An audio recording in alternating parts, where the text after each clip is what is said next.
Tara, basic calculus na tayo. Kunin natin ang derivative nito. Focus muna tayo dito. Yung 4 na exponent yan ay multiply natin dito sa numerical coefficient. So 4 times 2, 8. Tapos kopyahin natin yung x. Tapos itong 4, i-minus 1 natin yan, kaya ito magiging 3. So dito na tayo, plus.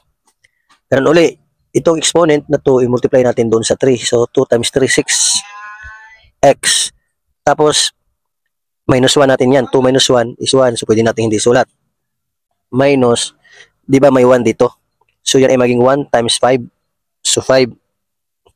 Tapos, di ba may 1 yan? I-minus natin yan sa 0. Yan ay magiging x raised to 0, which is equal to 1. So, times 1. So, pwede natin hindi sulat yan. Plus, ang derivative ng constant ay 0. So, ang ibig sabihin, ang sagot natin ay ito na.